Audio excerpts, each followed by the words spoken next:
So hello and welcome back to Blake's Den.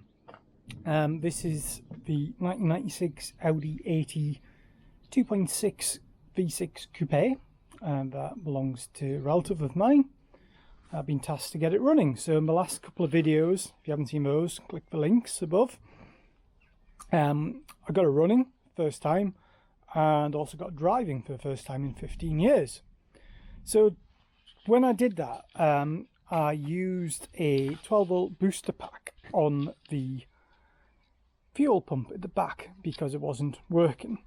So I've pulled out the relay, which is labelled 208, because that's the one which does the relay.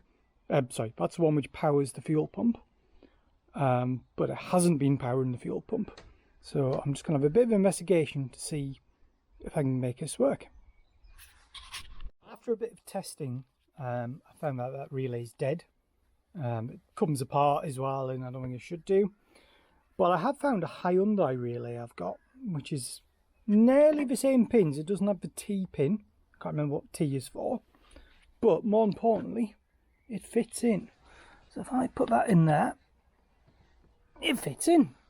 Ironically, that relay came from my brother-in-law's car, Hyundai, before he scrapped it, and my brother-in-law owns this car. So yeah. Oh, there's a big crack of thunder in the background. Not sure if you can hear that. I'm gonna have to press on and see if this works before the rain comes. So inside the car, if I turn the ignition on, can't hear anything happening. Come round the back. Yes, the fuel pump is running. Not sure if you can hear that or not, but it's definitely running. So that relay seems to have fixed it. So will it start?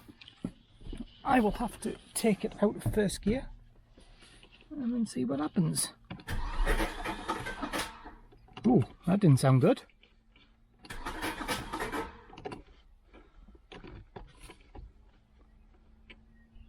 What is going on there? Time to investigate.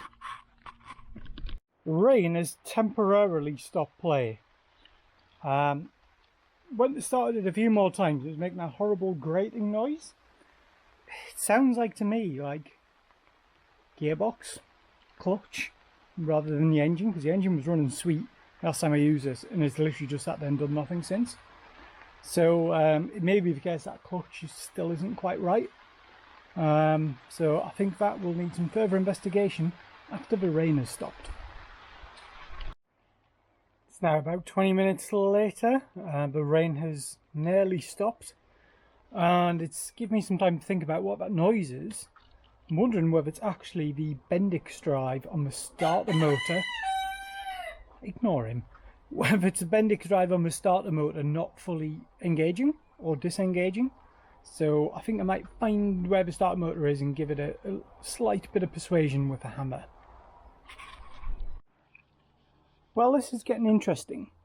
Starter motor must be underneath the engine somewhere. Can't find it. Pop these little covers off here to see the timing belt. And that's actually all intact and actually looking rather good. I was worried the timing belt had snapped, but the other side's still on there, and yeah, everything looks fine. The alternator belt is still on. Yeah, I can't see anything obvious really. So yeah, I'm going to have a look at that starter motor from underneath. Well, things got a bit interesting yesterday. I stopped filming just to try and work out what was going on with the car. I found that the more I cranked the engine, that clinking or banging noise went away. So I suspect it's something to do with the valve train on one of the banks of cylinders. And that was also matched by the fact I got it running very briefly on 3 cylinders only.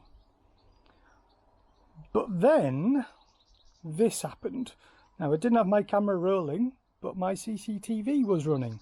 So this is what happened. So this is the view from the CCTV. I climb in the car and I start cranking the engine. Cranking for about 5 or 6 seconds or so, then boom! Come out and I realise, oh, it's on fire. So first fire's on the airbox, and I tried to pat that out, and then I actually realised there's 2 other fires. So I'll quickly go and grab my fire extinguisher out of the garage, a dry powder one, and you can see it's doing its job. So that put out 2 of the 3 fires. So then I run off to get the garden hose, and I pull that out to put out the last fire, which is down by the gearbox. So quickly into action. There we are, and it soon puts the fire out. I then disconnect my jumper pack from the battery and then remove the battery as well. So I've removed all sources of ignition. It did dawn on me, like, do I need to start dragging this car backwards and get it away from the other vehicles? But luckily I managed to put the fire out. So let's see that again in slow motion. So I'm cranking the engine and then boom, there's the backfire through the airbox. And yeah, the actual fire starts. The internal combustion has become external combustion. And then yeah, straight on the scene, try first to put that fire out in the airbox. I've got fireproof overalls on, or flameproof overalls, so and I had gloves on as well, so I wasn't doing that with my bare hands. Obviously I realised that the fire's still ongoing, and yeah, I'll go and get the extinguisher. And then in Hollywood style super slow motion, boom! Quite an impressive fireball actually in slow motion. So yeah, that was interesting, as they say.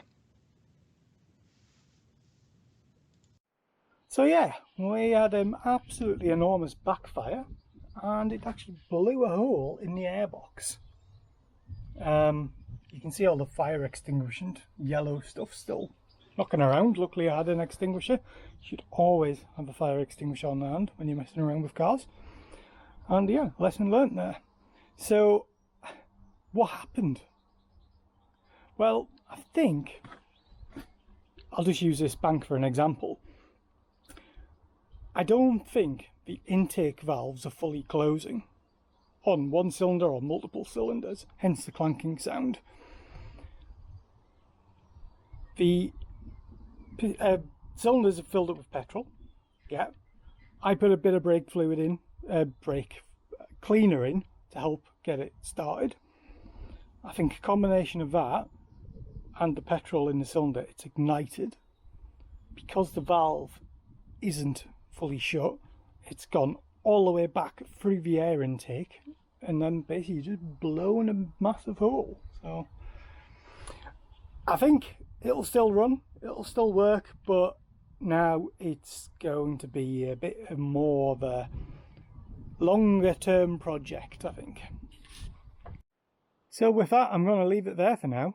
I will investigate it. I'll end up taking the valve gear out, or the valve cover off. I may have to take the cylinder heads off, hence why it's now a bit of a long-term project.